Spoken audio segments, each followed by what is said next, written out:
Hello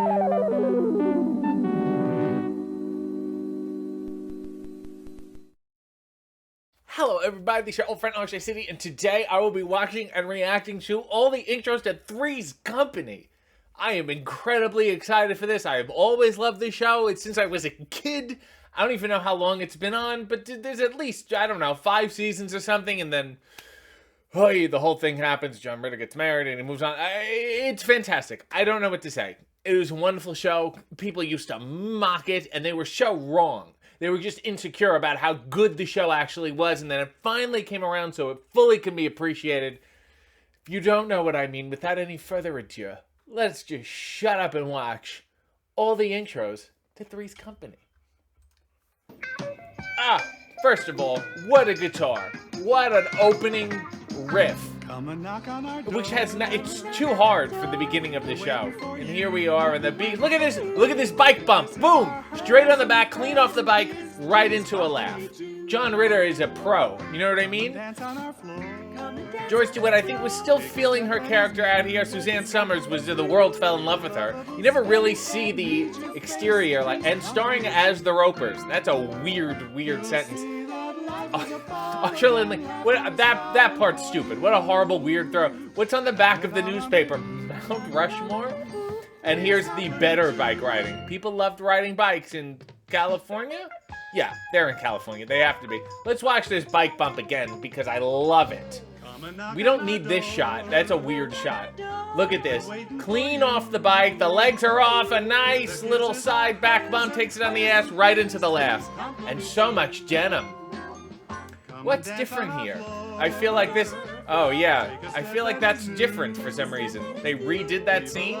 And starring as the Ropers, totally different scene. Norman Fell's in bed. He's like, you name me first. I'm steering this ship.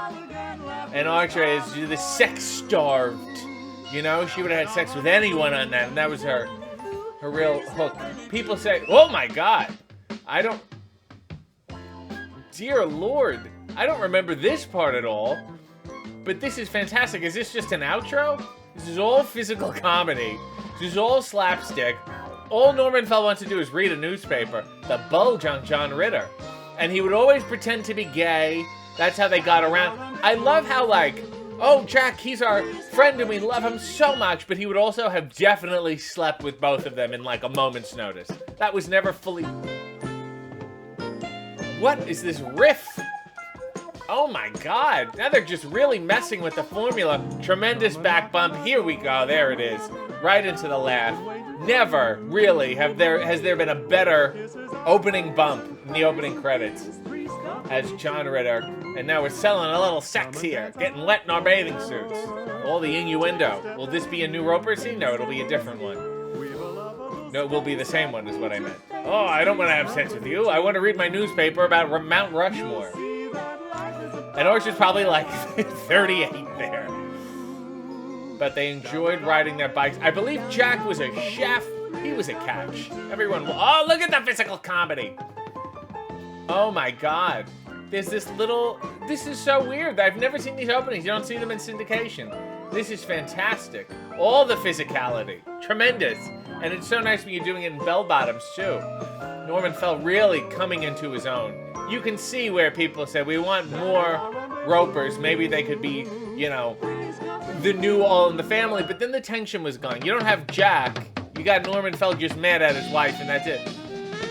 Totally different. Gone is the physical comedy.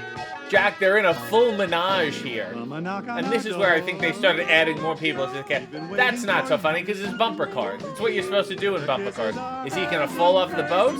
No. He's just going to have smooth sailing. Joyce is now feeling herself, though. That I can tell you, at the fun carnival. Suzanne, she's got an arm on her. Uh-oh, a good trip, a good recovery. Barely anyone remembers or mentions Anne Wiggsworth in this context. And there's Richard Klein. Great work. And the back, and you think it's a woman, and it's a big heavy... If you thought the physical comedy was gone, here comes Don Knotts, Blonde Preferred Gentleman. Very clever. Funny shirts. It's all about sex, but not really. But now we have Don really bringing up the ham stuff so everyone else can get more subtle. Here's the one at the zoo. Let's all go to the zoo with my girlfriends, my friend, and my landlord. Let's all watch the apes. Hello? Oh, is he gonna fall in that? There we go. Beautiful. In a real zoo. That's the professionalism of John Ritter. And there's an unnamed child with goats. And Joyce is just gonna take care of them. She's such a punchline nowadays, but she shouldn't be. And of course, Suzanne's out, and Priscilla Barnes is in. A commendable job, it's just not the same, though. And Richard Klein always ends up with who he thinks is going to be a woman, and it turns out not to be. It's a shot of a lion, it's not necessary. Look at that face acting by Don Knotts. Back in business. Terrifying children. I'm so sorry. Ah, there was a lion! Great stuff. Great stuff. And then they leave without Richard, and here they are in a little safari. I guess they've kicked Don Knotts out, unless he's hiding behind... Oh, no, I see him there. What a weird shot. You guys are just looking and laughing, and nothing really happens. Look at, there's another animal over there, another animal. They've never been to a zoo before. They're just zoo acting.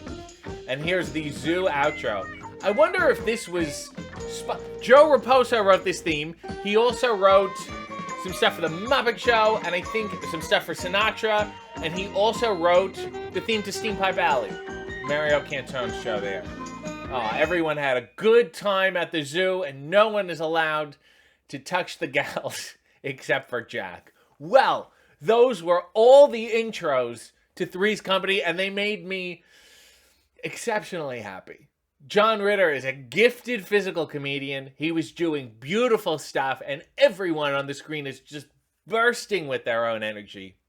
Norman Fell had the curmudgeon thing, you know? And of course, lest we forget, they wanted to spin off into the Ropers. Norman Fell didn't want to do it. You know, he said, this is a bad idea. The bloom is going to be off the rose, and then I'm going to be stuck. And then they said, no. If you don't like it, if it doesn't work out, you can come back. And he's like, all right. And I think it was written into the contract. And whatever the clause was, so they do the Ropers. Of course, it doesn't go well, obviously, because there's no tension. It's like the same reason Archie Bunker's plays didn't go so well. And then he's like, all right, I want to come back. But I think there was some clause where it was a certain amount of episodes, and they gave him a certain amount of episodes of the Ropers already. So the contract was basically null and void, and they couldn't come back, and he was already replaced by Don Knotts. And it sounded like that seems like it hurts. And it makes me really sad. And it's why the networks should not be interfering in this formula. And then of course, John Ritter just really takes the show out back and puts a slug in it when he gets married.